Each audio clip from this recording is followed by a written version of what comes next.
friend was asking me, how do you change your chord swiftly without making confusion? Okay, I don't know your personal criteria, but me, I have my criteria, and I want to share my criteria with you. Okay, my criteria is, first, I look at the root note, especially especially the chords you play when your first finger rests on the root note. For example, assume I was playing C. Let's do it with G and F. You realize on these three chords that I've selected, the first note to play is the root note. The root note is where the scale begins. For example, this is G. So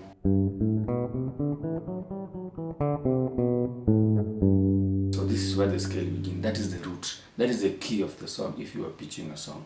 Now, if this is C, this is where the root begins. So this is C, the root.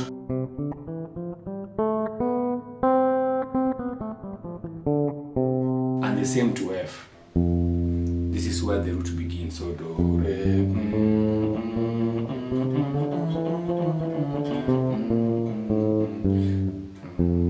this is the root. So now, why am I focusing on the root? According to me, that's how it works for me best. I don't know about you, but I'll just explain how it works for me. Now, when I'm building a chord shape, my finger always runs, the first finger always runs on the root note. Then the rest falls simultaneously within the milliseconds to catch up with the tempo or the time signature of whatever progressions I'm playing. For example, I am in C. I want to go to G. I'll come like this. How did I do it? First, my ring finger dropped, and then the rest of the three fingers just dropped automatically. So it is C, then just see my finger,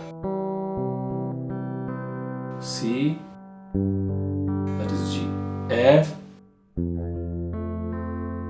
G, C,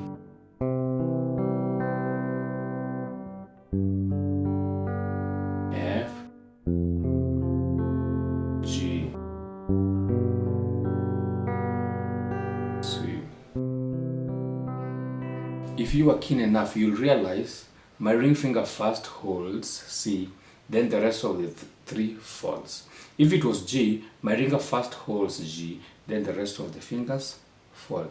If it was F, my first index finger holds the F, then the rest of the three find their places automatically. Okay, I've practiced over time and time to know the chord shape, so the finger has known how to drop the shape. So that is my criteria. Okay, there's some other chords that has an open string as a part of the chord. For example, the chord of D.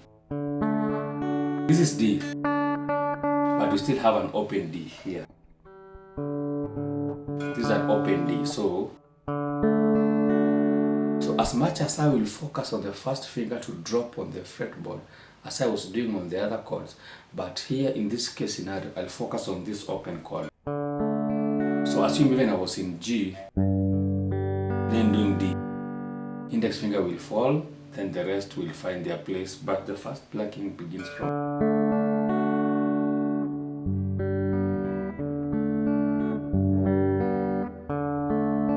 You will notice that the fingers, they fall simultaneously. They don't just drop at once, pop. If they drop at once, I don't know how it will work, but it can't work for me. I think things will just shift in a very wrong direction. But if I fall them simultaneously as I also ring my strings, it works perfectly for me. See? Even when you're doing A has an open string as a root. This is the A string. I can use it as my root. Even E, I have an open string E. So most of these chords with open strings ringing with the other strings, they're not so much difficult to focus on how to build them without breaking your progression. They just come at least automatically, but most of the time I focus on the first finger to drop on the string. It helps me build that shape without wasting a lot of time, because within milliseconds the rest of the fingers shall have fallen into the place where they're supposed to be. That is it, I think so. So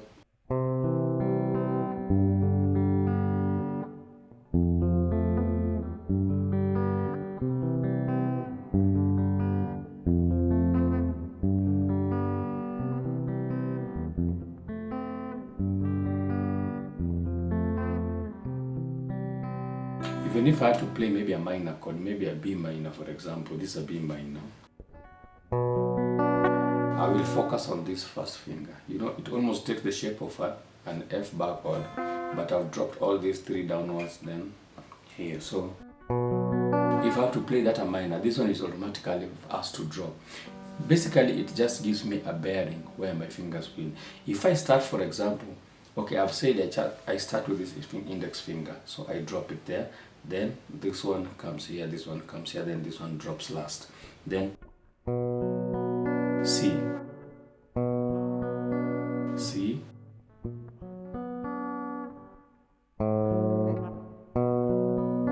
see that?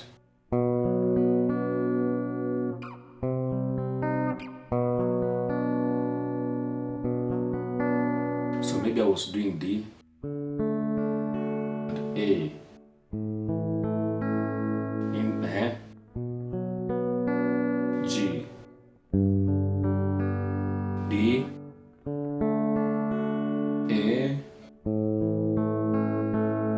B minor, G.